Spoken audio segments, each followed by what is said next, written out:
केवल ज्ञान किसको होता है? हैं? हाँ, अरहंत भगवंतों को केवल ज्ञान होता है। शेष 3 परमिष्टियों को कितने ज्ञान हो सकते हैं? आचार्य परमिष्टि, उपाध्याय परमिष्टि, साधु परमिष्टि, इनको अधिक से अधिक 4 ज्ञान हो सकते। मति ज्ञान, श्रुत ज्ञान, अवधि ज्ञान, मनः परिज्ञान। गृहस्थों को, श्रावक और श्राविकाओं को कितने ज्ञान हो सकते हैं? 3 ज्ञान हो सकते हैं। मति ज्ञान, श्रुत ज्ञान, अवधि ज्ञान, मनः परिज्ञान। नहीं, मनः परिज्ञान छोड़कर 3 ज्ञान। केवल ज्ञान भी नहीं होता। गृहस्थ अवस्था में केवल ज्ञान भी नहीं होता। केवल ज्ञान के लिए कौन सी अवस्था चाहिए? हा? केवल ज्ञान प्राप्त किस अवस्था में होता है? अरहंत अवस्था में केवल ज्ञान रहता है। पर केवल ज्ञान को कौन प्राप्त कर सकते हैं? एक दिगंबर मुनि, यानी 3 परमिष्टियों में से कोई एक परमिष्टि। इनको ही केवल ज्ञान हो सकता है। सबको होता है ऐसा भी नहीं। जिनके पास सभी योग्यताएं चाहिए, क्या चाहिए? वज्र वृषभ नाराज सोनन चाहिए, यानी मजबूत शरीर चाहिए, पहले नंबर का शरीर चाहिए। ये शरीर कितने प्रकार के हैं? 6 प्रकार के हैं। उसमें से पहले नंबर का जो शरीर होता है उनको ही केवल ज्ञान हो सकता है। अन्य सनन हो तो केवल ज्ञान नहीं होगा। हम लोगों को इस पंचम काल में हाँ, कितने सनन हैं और कौन कौन से हैं? वो लास्ट के 3 हैं। मतलब नंबर से कहना चाहिए चौथा नंबर, 5वां नंबर और 6ठा नंबर। इनमें से एक होता है। सभी होते हैं ऐसा नहीं। एक जीव को एक ही सनन मिलता है, वो भी कर्म के अनुसार मिलता है। ये सहनन को देने वाला जो कर्म है वह 8 कर्मों में से एक नाम कर्म है ना, है क्या नहीं?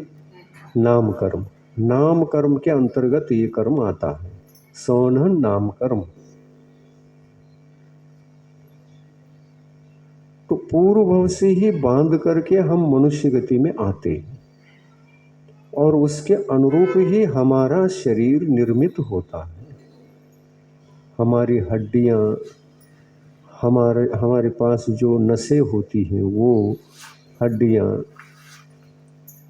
हाथ, अंगुलियां, 8 अंग, मस्तक, छाती, पीठ, नितंब,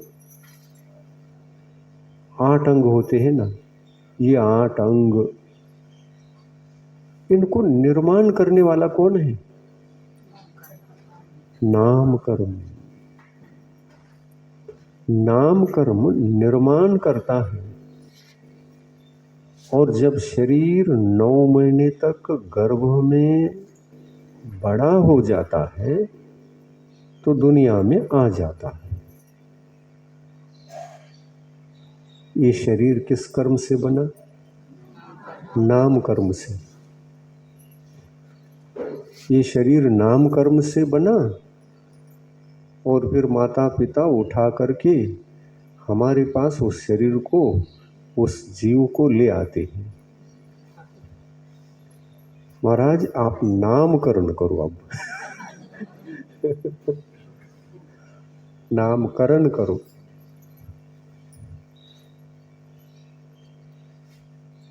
पहला किसने काम किया? नाम कर्म ने शरीर बनाया और उस शरीर को हम नाम रखे। नामकरण करना है। कि इस शरीर को क्या किस नाम से बुलाना चाहिए। तो पूछ रहे हैं, तो उसके लिए शुभ मुहूर्त, शुभ घड़ी, ये सब देख करके नामकरण करे क्या? जरूरी है क्या? हाँ? जरूरी है? जाओ, अभी क्यों आए हो? शुभ मुहूर्त पर आना, हम नाम रखेंगे। नाम रखने के लिए यदि शुभ मुहूर्त में नाम रखते हैं तो उसका क्या प्रभाव रहेगा?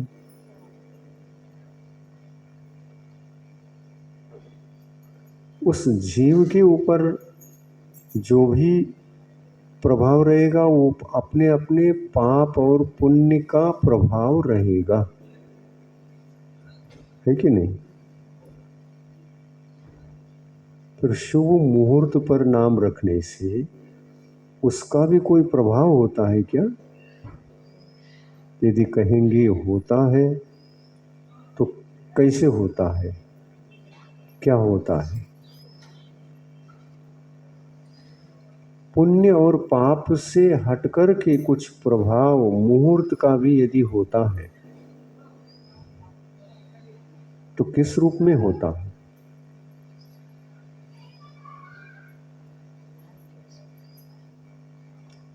आप यहां तक प्रवचन सुनने के लिए आ गए, मुहूर्त देख करके आए।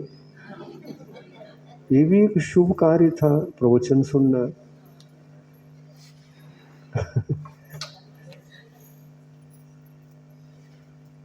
ये प्रवचन सुनने का कार्य तो सर्वश्रेष्ठ कार्य है, क्योंकि भव्य जीव इसी से संसार मुक्त होता है। वाणी सुनने से आत्म तत्व का ज्ञान होता है। आत्म तत्व का ज्ञान होने से वह संसार से मुक्त होने की शक्ति प्राप्त करता है। ये सब उपदेश से होता है। तो इतना बड़ा कार्य, संसार से मुक्त होना कोई मामूली कार्य नहीं है, ये छोटा मोटा कार्य नहीं है, ये तो बहुत बड़ा कार्य है, बेस है, ये तो मूल है। और ऐसे बेस का कार्य करने जा रहे हैं, उपदेश सुनने जा रहे हैं, तो मुहूर्त क्यों नहीं देखा? मुहूर्त देखोगे तो बहुत बड़ा मुश्किल है। 4 बजे मुहूर्त नहीं है और 6 बजे मुहूर्त है तो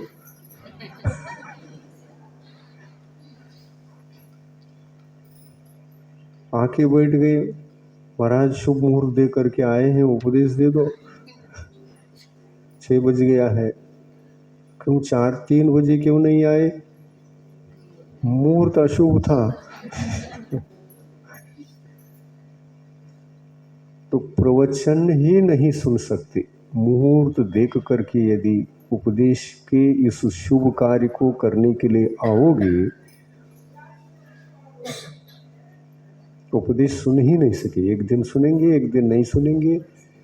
शुभ मुहूर्त, और फिर मुहूर्त मुहूर्त मुहूर्त, हर जगह मुहूर्त देख करके काम करोगे कोई काम नहीं हो सकता ठीक से।